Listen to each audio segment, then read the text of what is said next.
Welcome to the Behind the Art Inspiration podcast, a sneak peek into the studio practices of all types of artists, conversations for artists and fans of artists who are sophisticated and savvy. I'm your host and curator, Karp. Let's get to it. Hello, everyone. This is episode number 9 of the Behind the Art Inspiration podcast. In this episode, I'll be virtually traveling from my Safety Harbor, Florida studio, westward to Haiku, Hawaii, and into the jungle studio of my friend, mixed media sculptor, Donna Byrne. Donna happens to be a member of the International Online Art Collective. Donna, how are you? I'm doing great, Caroline. Thanks for having me. Now, before we get started, we have a little caveat today.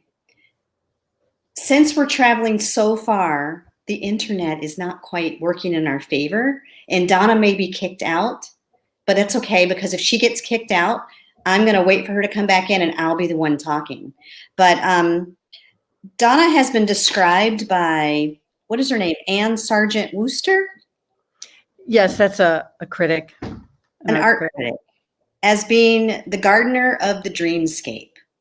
And I'd love to hear about your jungle studio and how it inspires you and a bit about your encaustic. You have so much to talk about and so much to show me. Let's get started. Okay. Well, I am highly inspired by my environment and nature. And being in Hawaii is perfect for that because I like to photograph and collect and dry and use natural elements from my environment. I'm really attracted to nature as a metaphor for the beauty and the power and the fragility that we see in nature and is reflected in our own lives. So I'm just constantly collecting things, and then they end up one way or another into my. There she goes. So I'm going to talk and let her back into the studio. So she works with encaustics, and I'm going to ask her about that so she can describe that to you. But basically, it is hot wax with pigment. But here she is. And Here you are again. So sorry. So the elements that I'm drawing, some of them I'm actually casting into bronze, and others I am drawing and manipulating, painting, and assembling them into objects that I'm using handmade paper and encaustics. Okay, so this brings me to encaustics is a medium that comes from the word encaustic comes from the Latin and the Greek to burn in. And it's an ancient medium that dates back to like the 4th century BC. And it is using pigment and wax, beeswax, and tree resin to harden it. And it's a medium like oil painting, but uses wax as its basis. And because it is wax, it is very sculptural and can be carved and scratched into. And so I started incorporating it into my work with wire sculptures. This is kind of a wild, based on like a wild hibiscus flower. Mm-hmm. And the hot wax, I'm painting on handmade paper and attaching them, sewing them, bending them into the forms. So in terms of encaustics, Jasper Johns was one of the first contemporary artists to kind of unwittingly, he didn't really realize it, but he was creating a revival in this ancient medium by early on using his flags dipped in encaustic paint. And there's been a big revival of this medium. And I am attracted to all kinds of tactile things. So eventually I found my way into using this, and it has become part of my artistic vocabulary. And you do have some pieces to show us. Can you describe them? Yes. So the pieces probably that I'd like to show you are wire. I'll walk over the wall in a minute, but I am bending and soldering and using the wire as like linear drawings in space. And once I make them, I am often then taking my encaustic paintings and attaching them to the sculptures, and they sort of become like a kind of skin, if you will. So let me take a little walk, and hopefully we will not get kicked off. Okay. And I can show you some of these. Oh, yeah. So these are kind of like, this one is like a giant wing, and these are based on clouds. So these are all painted on handmade paper and then attached to the wax, to the wire forms. So. Did you say that you sew them together? Did I what? Did you say that you sew them together, or how does it attach? How does it? Okay, sometimes one of my latest pieces I started sewing, but actually I'm actually like squeezing the paper with the wax and then using like a little heat gun, and it kind of self-adheres. But I do have, you can't really see it, I'm sure, through this computer, but I have a little bit of thin wire in places that is going through the paper and the metal. So if you look carefully, you can see it. It's not really used as an aesthetic statement, but I don't hide any of the ways that I fabricate or put things together. But it's not sewing for sewing's sake. And mostly I'm sewing with wire or thick thread. So these are rather small pieces. You also work a lot larger, right? Let me just show you my. Okay. So here's some examples of the wax. Oh, yes. So it's hot, and you work in layers, and it dries really quick on the paper or any substrate that you're using. So I just have it on a simple griddle. I also have an anodized aluminum hot plate that I do monoprints. I can paint directly on my plate, right, and then put the paper on. So most all of the pieces have a combination of like printmaking and direct painting on the surface. So, in terms of large scale work, I do public art, and I have had the opportunity to do a modest number of public art pieces. And in that case, I'm often working in bronze and larger gauge steel, welded, and ceramics and concrete. So all kinds of materials. My background, my MFA is actually in ceramic sculpture. So early on, I was working outdoors, and I'm usually doing that when the opportunity presents itself, if I am fortunate enough to get a commission. Otherwise, I'm working in small, modest size, kind of like lyrical, biomorphic abstractions, and many elements usually end up together, growing to create a larger installation on the wall. You can maybe kind of see behind me, I've got this wall of flowers in my studio. And when I come here, I just keep adding to it. And most all of them are kinetic.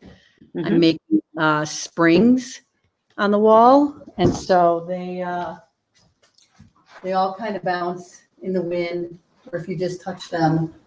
So I don't know if you can see that. Yeah. Mm-hmm. Life is too serious, so I like movement and a little bit of whimsy. Exactly. And one thing I have been fascinated with, something that I saw on social media, was your commission with all the Hebrew writing of, are those your wings or are they not your wings that you did for a temple? Okay, well, maybe you're confusing two different pieces. I do have a large bronze and steel permanent installation that is in a synagogue outside of Chicago. Okay. But I also, of late on my IG feed, have been introducing the wing elements that have Hebrew printed on Japanese paper and attached to wings. So this installation has been shown in Texas and Chicago, and it just came down from a show on the Big Island.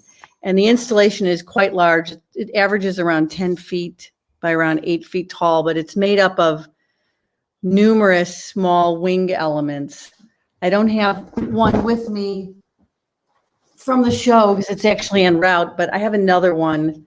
Oh, wow. That's kind of similar. So this is brass. Mm-hmm. This is the handmade paper with encaustic and digital transfers.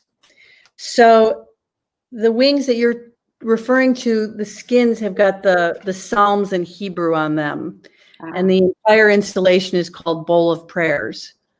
So I think that's what you might be referring to. And I'm currently in a small work offer where I'm offering haiku poetry that I offer like 3 choices of haiku poetry, and I will put them on your wing, and you can begin your own art installation. Or if you have your own writing or tribute or poem that you would prefer to use rather than haiku poetry that I offer, that would be fine too. So Yeah. that's the story of the larger installation of Bowl of Prayers that's getting taken down to bite-size individual pieces for people.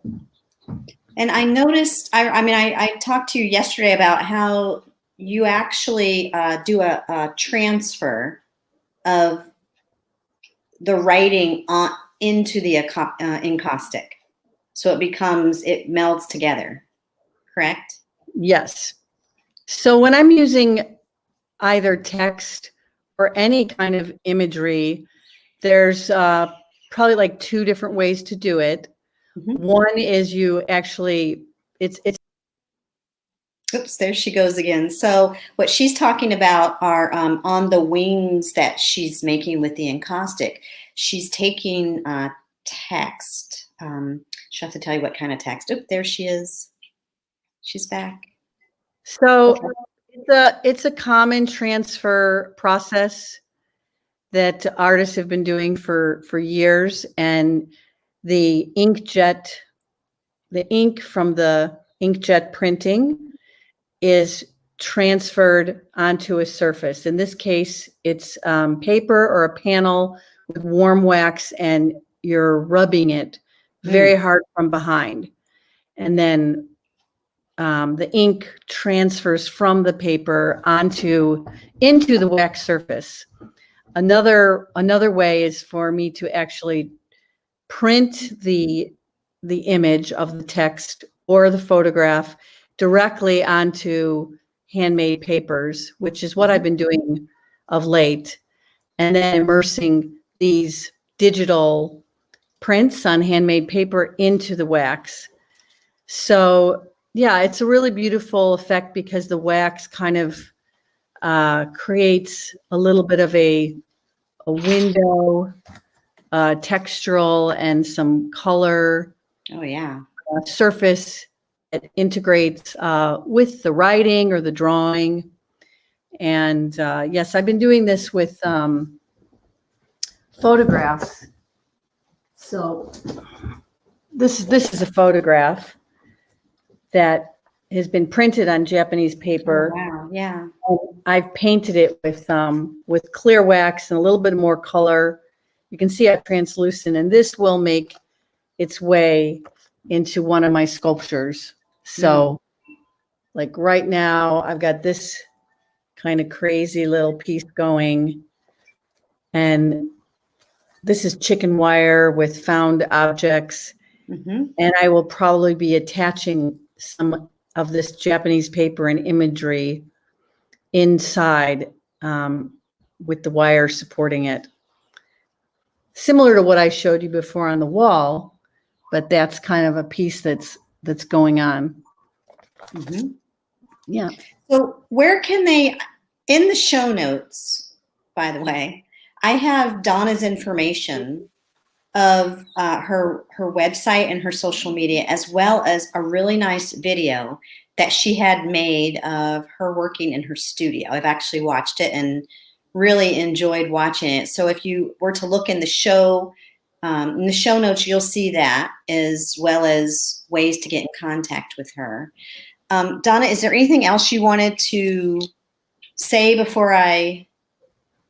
No, this has been wonderful, and I thank you for having me, and I hope that you'll tune in and check out my IG feed and see how I'm integrating all these different processes together and join in the fun and the adventure. And thanks for joining me. I'm going to make a little video of my jungle studio, and maybe that'll get attached to the show notes as well. Yes, I will absolutely connect that to the show notes. Make sure you do it through YouTube, and that will be easy for me to connect that. But I just want to say thank you, everyone out there, for watching and listening as I share. In March of 2020, I had a vision of starting the International Online Art Collective, a diverse group of artists from around the world who value the power of art to inspire, provoke, and heal. The power of this group is in connection, as you can see here. And from this, a podcast was born, first interviewing these artists and then branching out to all different types of artists. And hey, I kind of want to mention my solo exhibition that I have coming up. It's called Sales, Souls, and Sparkles. And it's coming up on January 21st of 2021. And what's so great about this is that it will be virtual, so people can join me from around the globe. So to those of you artists who have been wondering what it would be like to do a virtual show, you might want to just tune in and watch me do it. It's my first time and I'm kind of nervous. So come and see me on January 21st. But thanks again, Donna, and stay right here because I'm going to say goodbye to the people out there, but we can stay right here. So bye, everyone. Bye.